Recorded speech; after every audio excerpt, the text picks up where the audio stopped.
لہو ثلاث بنات او ثلاث اخوات او ابنتانی او اختانی فاحسن صحبتهن واتقى الله فيهن فله الجنہ رواه الترمذی فی کتاب البر والصلہ. حضرت امام ترمذی اس حدیث پاک کو کتاب البر والصلہ کے اندر لائے ہیں.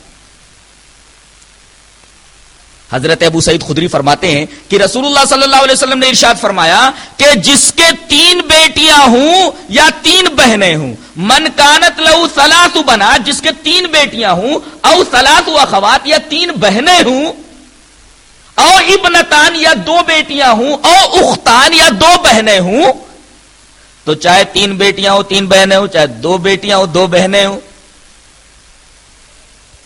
ان کے ساتھ وہ اچھا سلوک کرتا ہے، اچھی صحبت رکھتا ہے اور ان کے بارے میں اللہ تبارک و تعالی سے ڈرتا ہے تو فلہ الجنہ، تو اس کے لیے جنت ہے. بیٹیوں کے ساتھ حسن سلوک، بہنوں کے ساتھ حسن سلوک، یہ باعث دخول جنت ہے، چاہے وہ 3 بیٹیاں 3 بہنیں ہوں، 2 بیٹیاں 2 بہنیں ہوں. عورت اگر ماں کی حیثیت میں ہے تو اس سلسلے میں ایک روایت آپ کے گوش گزار کر دوں جسے امام نسائی رحمۃ اللہ علیہ کتاب الجہاد میں لائے ہیں. روایت اس طرح ہے: وعن معاویۃ بن جاہمۃ السلمی ان جاہمۃ رضی اللہ تعالی عنہ جاء الى النبی صلی اللہ علیہ وسلم فقال یا رسول اللہ اردت ان اغزو وقد جئت استشیرک فقال هل لك من قال نعم قال فالزمها فإن الجنة تحت رجلها رواہ النسائی فی کتاب الجہاد. حضرت امام نسائی سے حدیث پاک کو کتاب الجہاد میں لائے. حضرت معاویہ ابن جاہمہ فرماتے ہیں کہ جاہمہ، معاویہ کہتے ہیں کہ میرے باپ جاہمہ یہ نبی کریم صلی اللہ علیہ وسلم کے پاس آئے اور کہا کہ اللہ کے رسول میں لڑائی میں جانا چاہتا ہوں اور آپ سے مشورہ لینے کے لیے آیا ہوں. وقد جئت استشیرک، میں آیا ہوں کہ آپ سے مشورہ لوں کہ لڑائی میں جاؤں یا نہ جاؤں. تو آپ نے فرمایا ہل لک من تیری ماں ہے؟ کہا کہ اللہ کے رسول بوڑھی ماں ہے. کہا کہ جا اس کو لازم پکڑ، اس کی خدمت کر، فإن الجنۃ تحت رجلها، اس لیے کہ لڑائی میں جا کر کے مقصد تیرا حصول جنت ہے نا، کہ لڑائی میں تو جائے اور مارا جائے جنت مل جائے. تو جا، تیری ماں ہے، بوڑھی ماں کی خدمت کر، اس کو لازم پکڑ، اس لیے کہ جنت اس کے قدموں کے نیچے ہے. رہا خالہ کا معاملہ تو اس کے ساتھ ہی ایک حدیث اور ملا لیتے ہیں. وعن البراء بن عازب رضی اللہ تعالی عنہ عن النبی صلی اللہ علیہ وسلم قال الخالۃ بمنزلۃ الام رواہ الترمذی فی کتاب البر والصلہ. حضرت امام ترمذی سے حدیث پاک کو کتاب البر والصلہ کے اندر لائے. حضرت براء ابن عازب فرماتے ہیں کہ نبی کریم صلی اللہ علیہ وسلم نے ارشاد فرمایا کہ خالہ بھی ماں کے منزلے میں ہے. یہ حدیث پاک بتا رہی ہے کہ ماں کے قدموں کے نیچے جنت ہے. تو اگر بیوی ہے تو باعث سکون و راحت ہے، بیٹی اور بہن ہے تو باعث دخول جنت ہے، اور ماں اگر ہے تو اس کے قدموں کے نیچے جنت ہے. عورت اپنی ہر حیثیت میں ایسا مقام رکھتی ہے اور شریعت نے اسے وہ مقام دیا ہے کہ کسی اور مذہب نے اس کو وہ مقام نہیں دیا ہے، جیسا کہ ان حدیثوں سے بالکل اچھی طرح واضح ہے.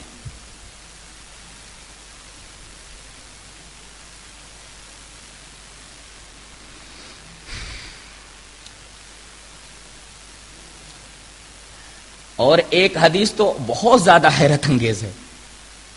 اگر اس حدیث کو سامنے رکھ لیں تو عورت کا مقام اور کھل کر کے سامنے آ جاتا ہے.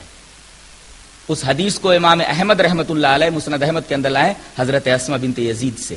روایت اس طرح ہے: وعن اسماء بنت یزید رضی اللہ تعالی عنہا قال قال رسول اللہ صلی اللہ علیہ وسلم لا يحل الكذب الا في ثلاث كذب الرجل امرأته ليرضيها والكذب في الحرب والكذب ليصلح بين الناس. رواه احمد فی مسندہ. حضرت اسماء بنت یزید فرماتی ہیں کہ رسول اللہ صلی اللہ علیہ وسلم نے ارشاد فرمایا کہ جھوٹ بہت بڑا پاپ ہے، لیکن 3 جگہوں پر جھوٹ بولنا حلال ہے. جھوٹ بولنا بہت بڑا پاپ ہے لیکن 3 جگہ پر جھوٹ بولنا جائز ہے. پہلی جگہ جہاں جھوٹ بولنا جائز ہے وہ کیا ہے؟ بیوی سے جھوٹ بولنا تاکہ اس کو خوش کر دے. اگر کسی جھوٹ سے بیوی خوش ہو جاتی ہے تو وہ جھوٹ بولنا جائز ہے. اللہ اکبر. بیوی کو خوش کرنے کے لیے ایک حرام چیز حلال ہو جا رہی ہے. اس سے بڑا مقام عورت کو اور کیا مل سکتا ہے؟ تو پہلی چیز یہ، جہاں جھوٹ حلال ہو جاتا ہے، بیوی کو خوش کرنا مقصود ہو. اور دوسری جگہ لڑائی ہے کہ لڑائی میں بھی جھوٹ بول سکتے ہیں. اگر مشرق میں جانا ہو تو آدمی یہ بول دے کہ مجھے مغرب جانا ہے، جائز ہے. اور اس طریقے سے اگر لوگوں کے درمیان صلح کرانی ہے تو وہاں بھی جھوٹ بول سکتا ہے. دو دوستوں میں انبن ہو گئی، اب ایک دوست کے پاس ایک شخص آتا ہے، کہتا ہے ارے یار تمہاری اس سے بہت بنتی تھی، کیا ہوا؟ ارے میں نے تو سنا ہے کہ وہ تمہاری بہت تعریف کرتا ہے، تمہارا بڑا خیر خواہ ہے. اس طرح جھوٹ بول کر کے دونوں کے درمیان محبت پیدا کر دینا چاہتا ہے تو ایسا جھوٹ بولنا جائز.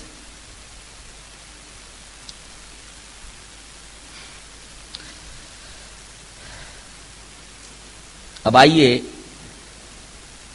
کچھ آیات سامنے رکھ لیں اور پیدا ہونے والے کچھ شبہات کا جواب بھی دے لیا جائے تاکہ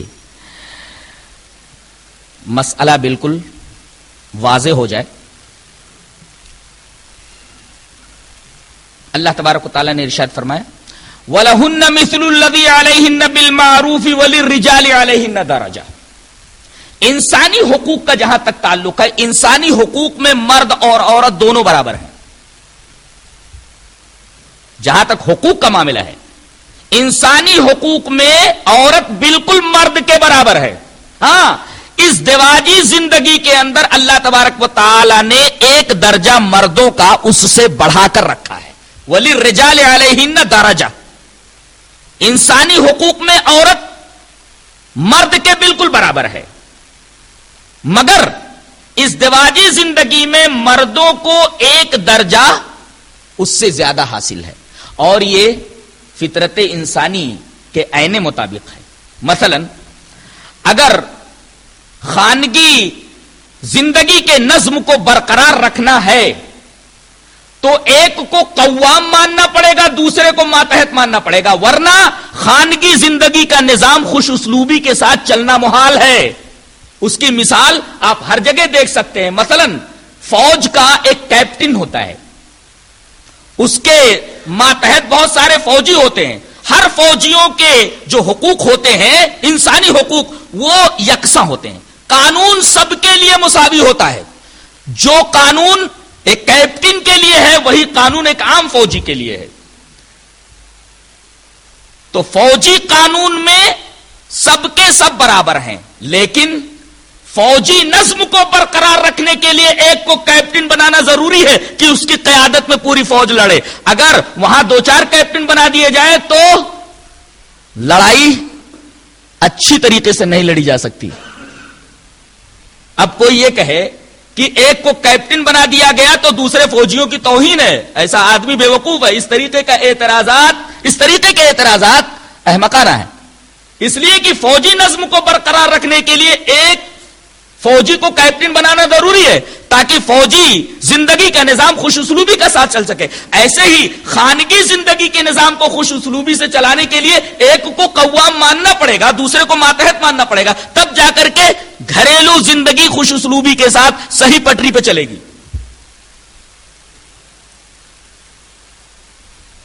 ایک بات اور ذہن نشین کر لیں کہ اللہ تبارک و تعالی نے مرد کو حاکم نہیں بنایا ہے، مرد کو قوام بنایا ہے. حاکم اور قوام میں فرق ہے.